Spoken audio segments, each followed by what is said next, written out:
ವಾಗಿ ಕಂಡುಕೊಂಡಿರತಕ್ಕಂತಹದ್ದು ಧಾನ್ಯಗಳು. ಈ ಧಾನ್ಯಗಳನ್ನು ಕೊಟ್ಟಾಗ ಅವರಿಗೆ ತೃಪ್ತಿಯೂ ಸಿಗತ್ತೆ, ಮನಸ್ಸಿಗೆ ನೆಮ್ಮದಿಯೂ ಸಿಗತ್ತೆ, ಅದನ್ನ ಅವರು ಬಳಸ್ಕೊಳ್ತಾರೆ. ನಾವು ಕೊಟ್ಟಿದ್ದು ಸದ್ವಿನಿಯೋಗವಾಗಬೇಕು ಅಂತ ಅನ್ನೋದು ಮುಖ್ಯವಾದಂತಹದ್ದು. ಹೀಗಾಗಿ ಯಾವ ಗ್ರಹಗಳ ತೊಂದರೆ ಇದೆಯೋ ಆ ಗ್ರಹಗಳ ಒಂದು ಧಾನ್ಯವನ್ನ ದಾನವನ್ನಾಗಿ ಕೊಡಬೇಕು ಸತ್ಪುರುಷನಿಗೆ. ಕರೆ ಸ್ವೀಕರಿಸ್ಬಿಡೋಣ. ಹಲೋ ಹಲೋ, ನಮಸ್ತೆ. ನಮಸ್ತೆ.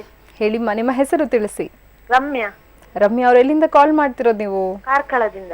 ಕಾರ್ಕಳದಿಂದ. ಯಾರ ಬಗ್ಗೆ ಕೇಳ್ಬೇಕಿತ್ತು ರಮ್ಯಾ ಅವ್ರಿಗೆ? ಮದುವೆ ಬಗ್ಗೆ ಕೇಳ್ಬೇಕಾಗಿತ್ತು. ಸರಿ, ಡೇಟ್ ಆಫ್ ಬರ್ತ್ ಹೇಳ್ತೀರಾ ರಮ್ಯಾ? ಆಯ್ತು. 19/7/1987. 87. ಸಮಯ ಹೇಳಿಮ್ಮ ರಮ್ಯಾ. ಸಂಜೆ 7:03. 7:03 ಸಂಜೆ ಅಂತಿದ್ದೀರಾ. ಜನ್ಮ ರಾಶಿ ನಕ್ಷತ್ರ ತಿಳಿಸ್ತೀರಾ ರಮ್ಯಾ? ಮೇಷರಾಶಿ, ಭರಣಿ ನಕ್ಷತ್ರ. ಭರಣಿ ನಕ್ಷತ್ರ. ಸರಿ, ಅಮ್ಮ ಇದ್ದಾರೆ, ಮಾತಾಡಿ, ನಿಮ್ಮ ಪ್ರಶ್ನೆ ಕೇಳಿ. 19/7/1987 ಭಾನುವಾರದಂದು ಭರಣಿ ನಕ್ಷತ್ರ, ಮೇಷರಾಶಿ. ಲಗ್ನದಿಂದ 4ನೇ ಮನೆಯಲ್ಲಿ ಚಂದ್ರ ಗುರು ಇಬ್ರು ಇದ್ದಾರೆ.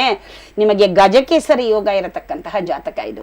ಹಣಕಾಸಿಗೆ ಆಕ್ಚುಲಿ ಈ ಜಾತಕದ ಪ್ರಕಾರ ನಾವು ತೆಗೆದುಕೊಂಡ್ರೆ ನೀವು ಯಾವುದೇ ವಿಧವಾದಂತಹ ತೊಂದರೆಗಳನ್ನು ಪಡಲೇಬೇಕಾಗಿಲ್ಲ. ಅಂತಹ ಉತ್ತಮವಾದಂತಹ ಗಜಕೇಸರಿ ಯೋಗ ಇರತಕ್ಕಂತಹ ಜಾತಕ. ಇನ್ನು ಮದುವೆ ನಿಧಾನವಾಗುವುದಕ್ಕೆ ಇದು ಮಕರ ಲಗ್ನ. ಈ ಮಕರ ಲಗ್ನವಾದರೆ ಸಾಮಾನ್ಯವಾಗಿ ನಾವು ಹೇಳ್ತೀವಿ, ಹುಡುಗಿಯರಿಗಾದರೆ 28 ವರ್ಷ, ಹುಡುಗರಿಗಾದರೆ 30ರಿಂದ 32 ವರ್ಷ ಅಂತ. ಆ ಕಾರಣದಿಂದ ಇದು ನಿಧಾನವಾಗಿದೆ. ಮೂರನೆಯದಾಗಿ ಇದರಲ್ಲಿ ಕುಜ ದೋಷವಿಲ್ಲ, ಆದರೆ ಕುಜ ನೀಚನಾಗಿದ್ದಾನೆ. ಈ ಕಾರಣದಿಂದ ಇಲ್ಲಿ ಮದುವೆ ನಿಧಾನವಾಗಿದೆ. ನಿಮಗೆ ಮದುವೆಗೆ ಹುಡುಗರು ಬರ್ತಾ ಇಲ್ಲ ಅಂತಲ್ಲ, ಬರ್ತಾ ಇದ್ದಾರೆ, ಇಲ್ಲ ಎಲ್ಲೋ ಎರಡು ಕಡೆಯಿಂದ ಒಂದು ಕಡೆಯಲ್ಲಿ ಮಿಸ್ ಆಗ್ತಾ ಇದೆ ಒಪ್ಪಿಕೊಳ್ಳೋದ್ರಲ್ಲಿ. ಆದ್ರಿಂದ ನೀವು ಮಾಡಬೇಕಾದಂತಹ ಮುಖ್ಯ ಕೆಲಸ ಏನು ಅಂತಂದ್ರೆ, ನೀವು ಕಾರ್ಕಳದಲ್ಲಿ ಇರೋದ್ರಿಂದ ನಿಮ್ಮ ಹತ್ತಿರದ ಯಾವುದಾದರೂ ಲಕ್ಷ್ಮೀ ನರಸಿಂಹಸ್ವಾಮಿ ದೇವಸ್ಥಾನಕ್ಕೆ ಮಂಗಳವಾರದಂದು ಹೋಗಿ 9 ಪ್ರದಕ್ಷಿಣೆಯನ್ನ ಮಾಡಿಕೊಂಡು ಬನ್ನಿ, ಒಂದು 18 ಮಂಗಳವಾರಗಳ ಕಾಲ. ಹಾಗೆ ಎಲ್ಲಾದರೂ ಅಲ್ಲಿರತಕ್ಕಂತಹ ಸುಬ್ರಹ್ಮಣ್ಯೇಶ್ವರನ ದೇವಸ್ಥಾನಗಳಿಗೆ 7 ಮಂಗಳವಾರಗಳ ಕಾಲದಂದು ಕ್ಷೀರಾಭಿಷೇಕವನ್ನ ಮಾಡಿಸಿ. ಇದರಿಂದ ಮದುವೆ ತಕ್ಷಣ ಕೈಗೂಡಿಕೊಂಡು ಬರುತ್ತೆ. ಏನಾಗಿದೆ? ಡಿವೋರ್ಸ್ ಆಯ್ತು. ಅದು ಇದು ಸಪ್ತಮ ಸ್ಥಾನದಲ್ಲಿ 2 ಗ್ರಹಗಳು ಕೂತ್ಕೊಂಡಿದೆಯಲ್ಲಮ್ಮ, ಸೂರ್ಯ ಕುಜ 2 ಕೂತಿದ್ದಾರೆ. ಇದು 2 ಮದುವೆಯ ಯೋಗವಿರತಕ್ಕಂತಹ ಜಾತಕ. ಸಪ್ತಮ ಸ್ಥಾನದ ಜಾತಕವ್ಯದಲ್ಲಿ 2 ಗ್ರಹಗಳು ಯಾವಾಗಿರುತ್ತೋ ಅದು ಹಾಗಾಗೋದಿಕ್ಕೆ ಖಂಡಿತವಾಗ್ಲೂ ಸಾಧ್ಯ. ಅದೇ ಒಂದು, ಎರಡನೇದು ನಿಮ್ಮ ಲಗ್ನ ಮಕರ ಲಗ್ನವಾಗಿದೆಯಲ್ಲ, ಅದು ಒಂದು ಕಾರಣ ಇದಕ್ಕೆ ಆಗೋದಿಕ್ಕೆ ಸಾಧ್ಯ. ಹಾಗನ್ಬಿಟ್ಟು ಮಕರ ಲಗ್ನದವರಿಗೆಲ್ಲ ಡೈವೋರ್ಸ್ ಆಗುತ್ತೆ ಅಂತ ಅಂದ್ಕೋಬೇಡಿ. ಸಪ್ತಮ ಸ್ಥಾನದಲ್ಲಿ 2 ಗ್ರಹಗಳಿದ್ರೆ ಇಲ್ಲ ಒಂದು ಮದುವೆ ನಿಂತು ಹೋಗ್ಬೇಕು ಅಥವಾ ಒಂದು ಮದುವೆ ಡೈವೋರ್ಸ್ ಆಗಬೇಕು. ನೋಡಿ, 2 ಪಾಪಗ್ರಹಗಳೇ. 2 ಪಾಪಗ್ರಹಗಳೇ. 2 ಪಾಪಗ್ರಹಗಳು ಯಾವಾಗಿತ್ತೋ ಈ ತರದನ್ನ ನಾವು ಕಣ್ಣು ಮುಚ್ಚಿ ಹೇಳೋದಿಕ್ಕೆ ಸಾಧ್ಯ ಉಂಟು. ಈಗ 2016ರವರೆಗೂ ಅದೇ ಕುಜನ ದಶೆ ಇದೆ. ಆ ಕುಜನ ದಶೆ ಮುಗಿದ ಮೇಲೆ ನಿಮಗೆ ಮದುವೆ ಆದ್ರೆ ಒಳ್ಳೇದು. ಸ್ವಲ್ಪ ನೀವು 2016ರವರೆಗೂ ತಡೆದು ಮದುವೆ ಆದ್ರೆ ಒಳ್ಳೇದು. ಅಟ್ಲೀಸ್ಟ್ 2014ರವರೆಗೂನಾದ್ರೂ ನೀವು ತಡಿಲೇಬೇಕು. 2014ಕ್ಕೆ ಮದುವೆ ಆದ್ರೆ ಮತ್ತೊಮ್ಮೆ ಇನ್ನೊಮ್ಮೆ ಡೈವೋರ್ಸ್ ಆಗತಕ್ಕಂತಹ ಚಾನ್ಸಸ್ ಇದೆ. ನಾನು ಹೆದರಿಸ್ತಾ ಇಲ್ಲ, ದಯವಿಟ್ಟು ತಪ್ಪು ತಿಳ್ಕೊಬೇಡಿ. ಇದನ್ನ ನೀವು ಸಾಧ್ಯವಾದಷ್ಟು ಮದುವೆ ಗೊತ್ತಾದ್ರೆ 2014 ಆದ್ಮೇಲೆ ಮದುವೆ ಮಾಡ್ಕೊಳ್ತೀನಿ ಅಂತ ಹೇಳಿ ಸಾಧ್ಯವಾದಷ್ಟು ಅವರನ್ನ ಒಪ್ಪಿಸುವುದಕ್ಕೆ ಪ್ರಯತ್ನ ಪಡಿ. ಇದಕ್ಕೂ ಮೊದಲು ಮದುವೆ ಮಾಡಿಕೊಳ್ಳೇಬೇಕಾದಂತಹ ಸಂದರ್ಭ ಬಂದ ಪಕ್ಷದಲ್ಲಿ ನಾನು ಹೇಳದ್ನಲ್ಲ, ಆ ದೇವಸ್ಥಾನಗಳಿಗೆ ಹೋಗಿ ಸುಬ್ರಹ್ಮಣ್ಯೇಶ್ವರ ಮತ್ತೆ ಲಕ್ಷ್ಮೀ ನರಸಿಂಹಸ್ವಾಮಿ ದೇವಸ್ಥಾನಕ್ಕೆ ಹೋಗಿ ಪೂಜೆಯನ್ನ ಮಾಡಿಕೊಂಡು ಬನ್ನಿ. ಪ್ರತಿ ಭಾನುವಾರದಂದು 18 ಭಾನುವಾರ 1/4 kg ಗೋಧಿ 6 ರೂಪಾಯಿ ದಕ್ಷಿಣೆ. ಹಾಗೆ 21 ಮಂಗಳವಾರಗಳ ಕಾಲ 1/4 kg ತೊಗರಿ ಬೇಳೆ 7 ರೂಪಾಯಿ ದಕ್ಷಿಣೆ.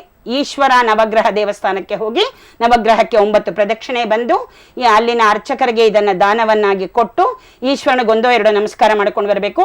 ಈ ಯಾವ ಧಾನ್ಯವನ್ನು ನೀವು ಮನೆಯಿಂದ ತೆಗೆದುಕೊಂಡು ಹೋಗುವ ಹಾಗಿಲ್ಲ, ಇದನ್ನ ಅಂಗಡಿಯಿಂದಾನೇ ತರಬೇಕು, ದಕ್ಷಿಣೆ ಇಟ್ಕೊಡ್ಬೇಕು.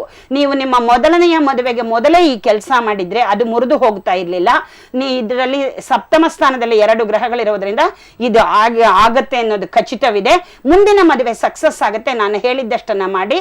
ಇದರೊಟ್ಟಿಗೆ ವಿವಾಹ ಮಂಗಳಾಷ್ಟಕ, ಅರ್ಧನಾರೀಶ್ವರ ಸ್ತೋತ್ರ, ಬನಶಂಕರಿ ಸ್ತೋತ್ರ, ರುದ್ರ ಕವಚ ಮತ್ತೆ ದಶರಥ ಕೃತ ಶನಿ ಸ್ತೋತ್ರ, ಇದಿಷ್ಟನ್ನು ಓದ್ಕೊಂಡು ಬನ್ನಿ. ಎಲ್ಲವೂ ಶುಭವಾಗುತ್ತೆ. ಮುಂದೆ ಚಿಂತಿಸಬೇಕಾದಂತಹ ಅವಶ್ಯಕತೆ ಇಲ್ಲ.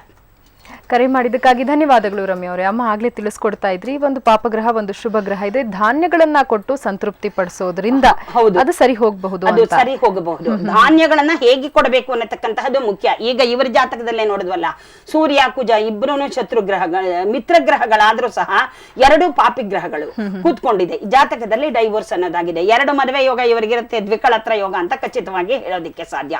ಈ ರೀತಿಯಾಗಿ ಎರಡೆರಡು ಗ್ರಹಗಳು ಈ ರೀತಿಯಾಗಿ 8ನೇ ಮನೆಯಲ್ಲಿ ಕೂತಿದ್ದಾಗ, 2, 3, 4 ಗ್ರಹಗಳು ಕೂತಿದ್ದಾಗ ಅದೆಷ್ಟು ಗ್ರಹಗಳಿರುತ್ತೋ ಅಷ್ಟು ಮದುವೆಗಳಾಗತಕ್ಕಂತಹ ಸಂದರ್ಭವಿರುತ್ತೆ. ಕೆಲವೊಮ್ಮೆ ಹೇಳ್ಬೋದು ಲೀಗಲ್ಲೋ ಇಲ್ಲೀಗಲ್ಲೋ ಆಗತಕ್ಕಂತಹ ಸಂದರ್ಭಗಳು ಇರುತ್ತೆ. ಇದನ್ನೆಲ್ಲವನ್ನೂ ತಪ್ಪಿಸಬೇಕಾದರೆ ನಾವು ಮುಖ್ಯವಾಗಿ ದಾನವನ್ನು ಮಾಡಬೇಕು ಅಂತ ಹೇಳಿದೆ. ಅದಷ್ಟೇ ಅಲ್ಲ, ಇನ್ನೂ ಮುಂದಕ್ಕೆ ಇದರ ವಿಷಯವಿದೆ. ಈ 8ನೇ ಮನೆ ಯಾಕೋ ಮುಗಿಯೋ ಹಾಗಿಲ್ಲ ನೋಡಿದ್ರೆ, ಇದರ ಬಗ್ಗೆ ಇನ್ನಷ್ಟು ಪರಿಹಾರಗಳಿದೆ. ಅದನ್ನ ಮಾಡಿಕೊಂಡ್ರೆ 8ನೇ ಮನೆಯ ದೋಷಗಳನ್ನು ತಪ್ಪಿಸಿ ಮುಂದಿನ ಸಂಸಾರದ ಸುಖವನ್ನ ಸರಿಯಾಗಿ ನಡೆಸಿಕೊಂಡು ಬರಬಹುದು. ಅದನ್ನ ಮುಂದಿನ ವಾರದಲ್ಲಿ ಮಾತನಾಡೋಣ. ಖಂಡಿತ ಅಮ್ಮ. ನೇರ ಪ್ರಸಾರ ಕಾರ್ಯಕ್ರಮಕ್ಕೆ ಆಗಮಿಸಿ ಇಷ್ಟೆಲ್ಲ ಸೂಕ್ತ ವಿಷಯಗಳನ್ನ ತಿಳಿಸ್ಕೊಟ್ಟಿದ್ದಕ್ಕಾಗಿ ಧನ್ಯವಾದಗಳು. ನಮಸ್ಕಾರ ವೀಕ್ಷಕ ಬಾಂಧವರೇ. ಯಾ ದೇವಿ ಸರ್ವಭೂತೇಶು ಮಾಂಗಲ್ಯ ರೂಪೇಣ ಸಂಸ್ಥಿತ ನಮಸ್ತಸ್ಯೈ ನಮಸ್ತಸ್ಯೈ ನಮಸ್ತಸ್ಯೈ ನಮೋ ನಮಃ. ಮುಂದಿನ ಇವರು ಮೇಡಮ್ ಹೇಳಿದ ಹಾಗೆ ಮುಂದಿನ ದಿನಗಳಲ್ಲಿ ನಾನು ಈ ಸರ್ಪದೋಷಗಳ ಬಗ್ಗೆ ವಿಶೇಷ ಮಾಹಿತಿಯನ್ನು ಕೊಡ್ತೀನಿ. ಚಿಂತಿಸಬೇಕಾದಂತಹ ಅವಶ್ಯಕತೆ ಇಲ್ಲ. ಸರ್ಪದೋಷ ಯೋಗವಾಗಿ ಪರಿಣಮಿಸುತ್ತೆ ಹೇಗೆ ಅಂತ ಹೇಳ್ತೀನಿ. ಎಲ್ಲರಿಗೂ ನಮಸ್ಕಾರ. ವೀಕ್ಷಕರೇ, ಹೋಗಿ ಬರೋ ಸಮಯ ಆಗಿದೆ. ಮತ್ತೆ ನಿಮ್ಮ ಭೇಟಿ ನಾಳೆ ಬೆಳಗ್ಗೆ ಸರಿಯಾಗಿ 10 ಗಂಟೆಗೆ ನಿಮ್ಮ ನೆಚ್ಚಿನ ಕಲ್ಯಾಣ ಮಸ್ತು ಪವರ್ಡ್ ಬೈ ಶ್ರೀಶಂಕರ ಮ್ಯಾಟ್ರಿಮನಿ ವಿಶೇಷ ನೇರ ಪ್ರಸಾರದಲ್ಲಿ. ಅಲ್ಲಿವರೆಗೂ ವಂದನೆಗಳು.